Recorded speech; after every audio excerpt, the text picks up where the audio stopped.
morning guys. How are you all? Fine? Okay, तो last अभी class नहीं पाई थी। सैटरडे हम लोगों ने क्लास नहीं की थी, कुछ तबीयत ठीक नहीं थी। तो आज हम शुरू करते हैं। आप लोगों का डीएनए का पार्ट चल रहा है। आप लोगों का क्या चल रहा है? डीएनए रेप्लिकेशन यही चल रहा है आप लोगों का, ठीक है ना? डीएनए रेप्लिकेशन में हमने क्या क्या चीज़ देखी थी? डीएनए रेप्लिकेशन में हम लोगों ने आप लोगों का रेप्लिकेशन देखा था, रेप्लीसोम देखा था, रेप्लिकेशन फॉर्क देखा था, रेप्लिकेशन फॉर्क देखा था, ओराई देखा था। ये सारी चीज़ें हम लोगों ने देखी थी, ठीक है ना? उसके बाद मैंने आप लोगों से एंजाइम की बात करी थी। एक बार दोबारा बात करते हैं, क्योंकि उस दिन हम लोगों ने काफ़ी जल्दी जल्दी में बात करी थी। तो एक बार आज हम फिर वापस बात करेंगे एंजाइम की, प्रोकैरियोट्स और यूकैरियोट्स की, ठीक है ना? प्रोकैरियोट्स और यूकैरियोट्स में। अच्छा, जो एंजाइम डीएनए रेप्लिकेशन के लिए रिस्पॉन्सिबल होता है वो कौन सा एंजाइम है आपका? वो है आपका डीएनए पॉलीमरेज, ठीक है? जो एंजाइम आप लोगों का डीएनए रेप्लिकेशन के लिए रिस्पॉन्सिबल है वो एंजाइम कौन सा है आपका? DNA polymerase. DNA polymerase prokaryote और यूकैरियोट दोनों में होता है, लेकिन दोनों में अलग अलग होता है। प्रोकैरियोट में 5 तरीके का होता है, सेम यूकैरियोट में भी कितने तरीके का होता है? 5 तरीके का होता है, ठीक है?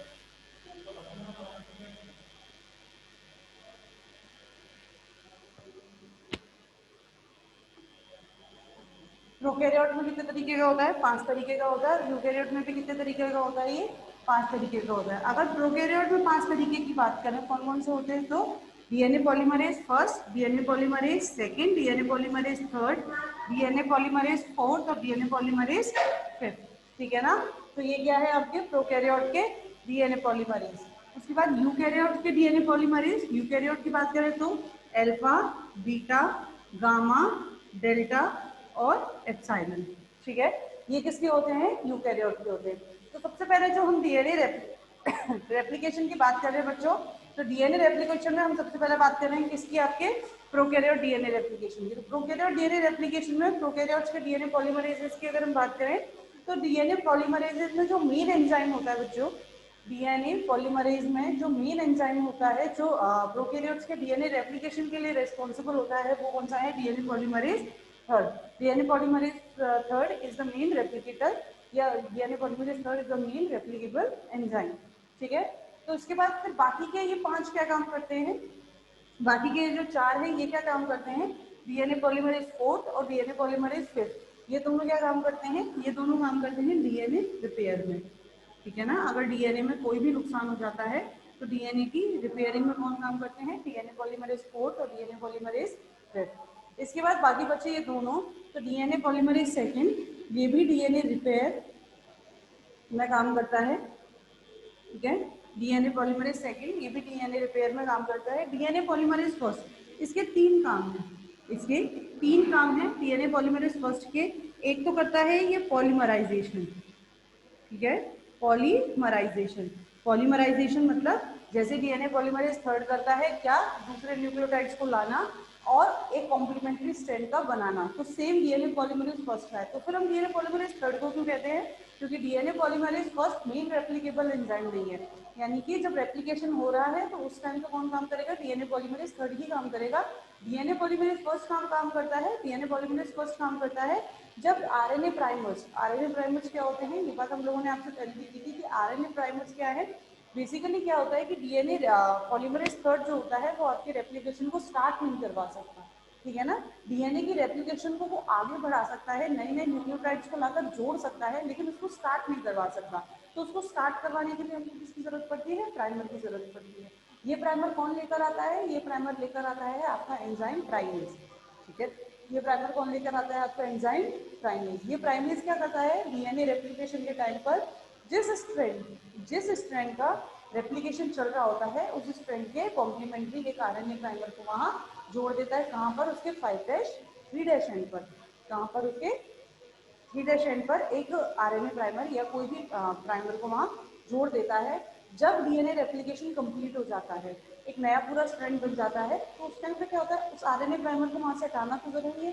भाई डीएनए के स्ट्रैंड में आरएनए प्राइमर का क्या काम है, तो वहां से उस आरएनए प्राइमर को क्या करना है, रिमूव करना है। तो उस आरएनए प्राइमर को वहां से रिमूव कौन करता है, DNA polymerase first. DNA polymerase first वहां से उस आरएनए प्राइमर को रिमूव कर देता है और उसकी जगह दूसरे न्यूक्लियोटाइड्स को वहां लाकर फिट कर देता है। ठीक है, तो उस टाइम पर डीएनए पॉलीमरेज फर्स्ट पॉलीमराइजेशन करता है। इसके अलावा डीएनए पॉलीमरेज फर्स्ट और क्या करता है, प्रूफ रीडिंग करता है। क्या करता है, प्रूफ रीडिंग करता है। DNA polymerase first proof reading करता है और इसके अलावा क्या करता है, यहाँ पर ये करता है, इसकी जो एक एक्टिविटी है वो कौन सी है, एक्सोन्यूक्लियस एक्टिविटी।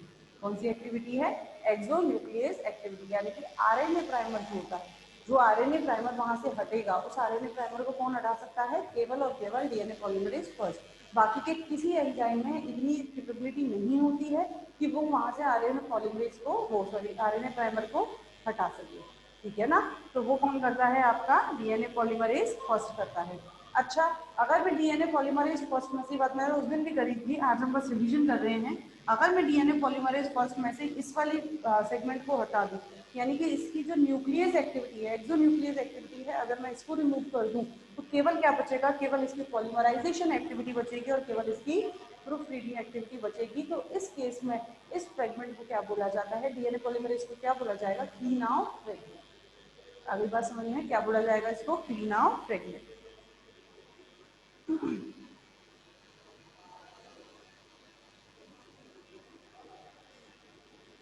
ठीक है, तो ये आपकी बात हुई किसकी, डीएनए पॉलीमरेज एंजाइम की, प्रोकैरियोट्स में। ठीक है, इसके बाद अगर हम बात करें इसकी एंजाइम डीएनए पॉलीमरेज थर्ड की, तो मैंने आप लोगों को बोला था कि जो इसका डीएनए पॉलीमरेज थर्ड है, बहुत बड़ा एंजाइम है। डीएनए पॉलीमरेज थर्ड है, क्या है ये, बहुत बड़ा एंजाइम है। ठीक है, तो डीएनए पॉलीमरेज थर्ड बहुत बड़ा एंजाइम होता है, इसमें कई सारे यूनिट्स होते हैं। तो इसकी बच्चों एक खासियत होती है, जब आपके प्रोकैरियोट्स में, जब आपके प्रोकैरियोट्स में डीएनए पॉलीमरेज काम करता है, तो कैसे काम करता है, हमें पता है दो टाइप की स्ट्रैंड होती है, एक तो होती है आपकी लीडिंग स्ट्रैंड और एक होती है आपकी लैगिंग स्ट्रैंड। ठीक है, तो जब डीएनए पॉलीमरेज काम करता है, तो इसका जो आपका टेम्पलेट होता है, डीएनए का जो टेम्पलेट होता है वो ऐसे होता है कुछ, देखो मैं बताती हूँ आपको। जैसे मान लो ये इसका डीएनए है, ठीक है, ये इसका एक स्ट्रैंड, ये एक स्ट्रैंड। तो बच्चों इसका ये जो दोनों स्ट्रैंड होते हैं, ये कुछ इस तरह से आपस में होते हैं, इस तरह से कॉइल्ड होते हैं। कॉइल्ड का मतलब ये नहीं है कि आपस में अलग नहीं है, अलग तो है, लेकिन एक दूसरे के ऊपर इस तरह से स्टैक्ड होते हैं, या मैं कहूँ एक दूसरे से इतना क्लोज होते हैं कि जो डीएनए पॉलीमरेज है वो दोनों पर क्या करता है, साथ में काम करता है। ठीक है ना, दोनों पर साथ में काम करता है। अब दोनों पर वो साथ में काम कैसे कर सकता है, भाई बात तो ये है कि वो दोनों पर साथ में काम कैसे कर सकता है। तो दोनों पर साथ में काम कैसे करता है, डीएनए पॉलीमरेज थर्ड की दो कैटालाइटिक कोर होते हैं बच्चों। क्या होती है, दो कैटालाइटिक कोर होते हैं।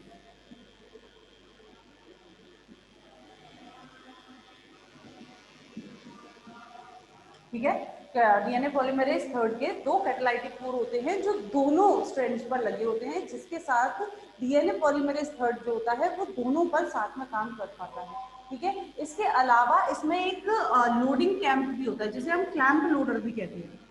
Clamp loader, clamp loader basically क्या है बच्चों, क्लैंप लोडर वो होता है जो इस डीएनए पॉलीमरेज थर्ड को उस डीएनए पर क्या करेगा, अटैच करवाएगा या उस डीएनए पर आगे बढ़ाएगा। आ रही बात समझ में आपको, ठीक है, तो वो क्या होता है, क्लैंप लोडर। तो डीएनए पॉलीमरेज थर्ड क्या होता है, इसके दो कैटालाइटिक कोर्स होते हैं, यानी कि दो क्रियाशील, या मैं कहूँ दो एक्टिव कोर्स होते हैं, जो दोनों की दोनों स्ट्रैंड पर साथ में काम कर सकते हैं। ठीक है,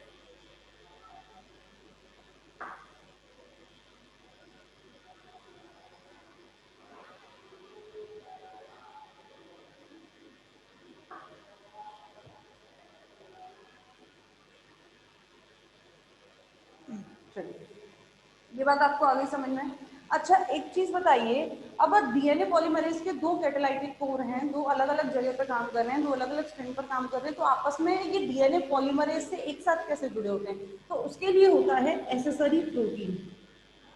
क्या होगा बच्चों, एसेसरी प्रोटीन्स। जो ये क्लैम्प लोडर है ना आपका बीटा क्लैम्प, ये भी एक एसेसरी प्रोटीन है। बीटा क्लैम्प जो ये आपका क्लैम्प लोडर है, ये भी क्या है, एक एसेसरी प्रोटीन है। तो ये क्या है, आपके एसेसरी प्रोटीन्स होते हैं। एसेसरी प्रोटीन्स की वजह से क्या होता है, डीएनए पॉलीमरेज 30 जो दो कैटालाइटिक कोड्स हैं जो अलग अलग डीएनए पर काम करती हैं, ये दोनों क्या होती हैं आपस में, इसे इन्हीं एसेसरी प्रोटीन्स की वजह से क्या होती है, आपस में जुड़ी रहती है। आगे बात समझ में?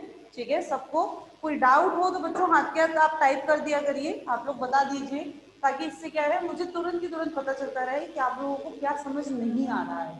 ठीक है ना, we are not facing each other, हम एक दूसरे को देख तो नहीं रहे हैं, तो इसलिए आप लोग अपने चैट बॉक्स में जाकर आप लोग चैट कर सकते हैं, आप लोग मैसेज कर सकते हैं, जिससे मुझे तुरंत पता चलता है आप लोगों को कौन सा पार्ट नहीं समझ में आया, तो हम यहाँ के यहाँ रिपीट कर सकें। 4 दिन बाद बोलोगे तो ना तो मुझे याद रहता है ना आपको ध्यान रहेगा, तो बेटर है कि आप लोग अभी की अभी मुझे बता दें कि आपको क्या समझ नहीं आ रहा है। ठीक है ना, चलिए इसके बाद बात करते हैं, दो एंजाइम्स हैं जिनके बारे में हम यहाँ बात करेंगे। दो एंजाइम, कौन कौन से एंजाइम हैं, एक है आपका हेलिकेज और एक है आपका टोको आइसोमरेज। टोको आइसोमरेज क्या एंजाइम है, कैसे वर्क करते हैं, इनके बारे में अगर बात करें, हेलिकेज क्या ऐसा एंजाइम है, हेलिकेज आप लोगों को पता है। हेलिकेज क्या है बच्चों, हेलिकेज एक एंजाइम है जो क्या करता है, डीएनए के बीच के जो हाइड्रोजन बॉन्ड्स हैं, जो डीएनए के नाइट्रोजन बेसेस के बीच में, उनके न्यूक्लियोटाइड्स के बीच में जो हाइड्रोजन बॉन्ड्स बने हुए हैं, उन हाइड्रोजन बॉन्ड्स को ब्रेक करने का काम कौन करता है, आपका हेलिकेज करता है। ठीक है ना, तो मैं ये कह सकती हूँ कि दोनों स्ट्रैंड्स को आपस में अलग करने का काम कौन करता है, आपका हेलिकेज करता है। अब क्या है, अब एक चीज समझिए आप, मान लीजिए मेरे पास धागा है, ठीक है ना, आपने कॉइल्ड किया हुआ एक धागा है आपके पास, अब आपने उसे एक जगह से पकड़कर आपने क्या किया है, उसे खोलना शुरू किया है, यही तो कर रहे हैं हम बेसिकली क्या कर रहे हैं, ये हमारा डीएनए,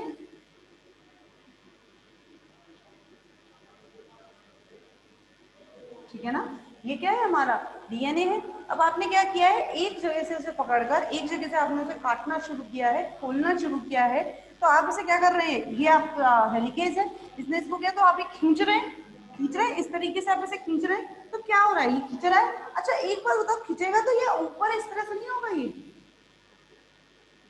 इस तरह से बनेगी कि नहीं बनेगी, भाई अगर आप नीचे से खींचे किसी चीज को, अगर आप नीचे से खींचना शुरू करेंगे तो ऊपर जाके क्या होगा, वो इकट्ठा होगा, होगा। तो सेम यहाँ पर है, क्या हो गया, ये यहाँ पर इकट्ठा हो गया। इसका मतलब ये कह सकती हूँ मैं कि नीचे से अगर मैंने इसको अनकॉइल्ड किया है, तो ऊपर जाके क्या हो गई है, इसमें सुपर कॉइलिंग हो गई है, हो गई है बच्चों। ठीक है, हमने पढ़ा ना हेलिकेज, हेलिकेज का काम क्या होता है, helicase break the hydrogen bonds. ठीक है, हेलिकेज क्या कर रहा है, आपका हाइड्रोजन बॉन्ड्स को ब्रेक कर रहा है। ठीक है, लेकिन अब हेलिकेज के हाइड्रोजन बॉन्ड्स को ब्रेक करने की वजह से डीएनए के जो बाकी के जो पार्ट है, बाकी के भाग में क्या हो रहा है, इसकी वजह से सुपर कॉइलिंग जनरेट हो रही है, यानी कि वो सुपर कॉइल्ड होता जा रहा है। तो ऐसे कंडीशन में क्या होगा, ऊपर की तरफ ज्यादा प्रेशर पड़ने लगेगा, होगा। तो इस कंडीशन में इन सुपर कॉइलिंग्स को बचाने से रोकने के लिए हम किसका इस्तेमाल करते हैं, टोको आइसोमरेज का इस्तेमाल करते हैं, और वो कौन है आपका, टोको आइसोमरेज डीएनए गाइडेज। डीएनए गाइडेज enzyme is the topoisomerase, जो क्या करता है, आपका इधर से सुपर कॉइलिंग को खोल देता है। अगली बात समझ में आपको? ठीक है, तो इन सुपर कॉइलिंग को खोलने के लिए हम किसका इस्तेमाल करते हैं, टोको आइसोमरेज। इसके अलावा भी एक एंजाइम होता है बच्चों, वो होता है आपका S S B. S S B क्या है, सिंगल स्ट्रैंडेड बाइंडिंग प्रोटीन। ठीक है, एसएसबी क्या है आपका, सिंगल स्ट्रैंडेड बाइंडिंग प्रोटीन, यानी कि ये वो प्रोटीन है जो आपके एक सिंगल स्ट्रैंड पर आकर जुड़ता है। बेसिकली क्या होता है, जैसे मान लो आप लोगों का ये एक डीएनए है, इधर देखिए ये डीएनए है, इस तरह से ना बनाकर मैं ऐसे बनाती हूँ उसको, ये डीएनए है, ठीक है, ऊपर है ए, नीचे है टी, उसके नीचे है जी, उसके नीचे है सी, फिर क्या हो जाएगा, ये टी ए सी जी, इस तरह से होगा। तो क्या ये केवल इसके कॉम्प्लीमेंट्री है? नहीं, ये आपस में भी तो कॉम्प्लीमेंट्री है कि नहीं है? ए टी का कॉम्प्लीमेंट्री है, जी सी का कॉम्प्लीमेंट्री है कि नहीं है? अब अगर आप उसको वहां नहीं जोड़ने देंगे तो ये क्या कोशिश करता है? ये कोशिश करता है कि ये खुद से ही जुड़ जाए। हाइड्रोजन बॉन्ड अगर हम वहां नहीं बनने दे रहे हैं तो ऐसी कंडीशन में ये क्या कोशिश करता है? ये कोशिश करता है ये खुद से ही ज्वाइंट हो जाए, और इसको खुद से पेयरिंग करने से रोकने के लिए, कि ये खुद से पेयर ना हो, इसको रोकने के लिए क्या होता है इसमें? SSB, single stranded binding protein, जो इसके सिंगल स्ट्रैंड पर जुड़ता है, और सिंगल स्ट्रैंड पर जुड़ने के बाद क्या करता है? ये इसको खुद से बाइंड होने से या खुद से जुड़ने से रोकता है। ओके, आगे बात समझ में? तो ये क्या है आपका? SSB।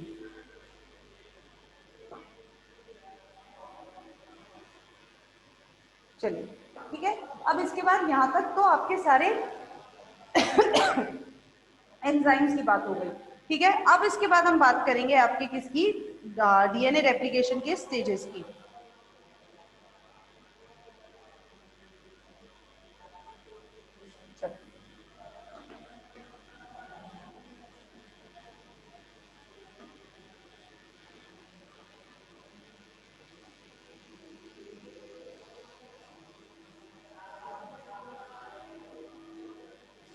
डीएनए रेप्लिकेशन के स्टेजेस।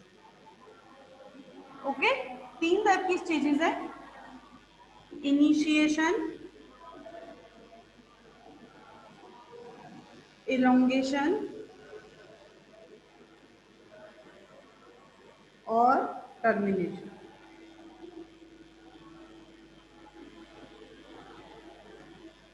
ठीक है ना? आपके डीएनए के रेप्लिकेशन की तीन स्टेजेस हैं: इनिशिएशन, इलोंगेशन और टर्मिनेशन। अब ये तीनों स्टेजेस हम अलग अलग पढ़ेंगे। सबसे पहले हम बात करेंगे किसकी? इनिशिएशन की, यानी कि शुरुआती स्टेज। शुरुआत कैसे होती है? ठीक है ना? शुरुआत कैसे होगी? तो ये बात मैंने आपको पहले भी बताई थी कि किसी भी डीएनए रेप्लिकेशन की, चाहे हम बात कर रहे हैं आपके यूकैरियोट के डीएनए रेप्लिकेशन की, या मैं बात कर रही हूँ आपके प्रोकैरियोट के डीएनए रेप्लिकेशन की, सभी डीएनए रेप्लिकेशन में जो शुरुआत होती है वो कैसे होती है, कहाँ से होती है? ओरिजिन ऑफ रेप्लिकेशन से। ये बात हमने बात करी थी। ओरिजिन ऑफ रेप्लिकेशन ओराई, वो क्या चीज है? वो जगह है जहां से आपका रेप्लिकेशन शुरू होता है। तो प्रोकैरियोट्स में भी क्या है आपका? ओराई। तो प्रोकैरियोट्स का जो ओराई होता है ना बच्चों, उसको हम बोलते हैं ओराई सी। ठीक है ना? उसका नाम क्या दिया हुआ है? ओराई सी। अब इसकी खासियत क्या होती है? इसकी खासियत ये होती है बच्चों की ये 245 बेस पेयर्स का होता है।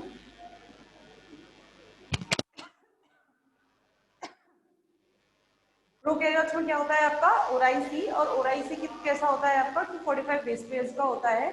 और बेसिकली होता क्या है? ये जो इसके ओराइसी के जो 245 बेस पेयर्स होते हैं ना बच्चों, ये बहुत ही मैं ये कह सकती हूँ स्पेसिफाइड होते हैं। आपके प्रोकैरियोट्स का जो ओरिजिन ऑफ रेप्लिकेशन होता है, जहाँ से रिजॉइन, बच्चों रिजॉइन कर लीजिए। मैम रिजॉइन अगर कराओ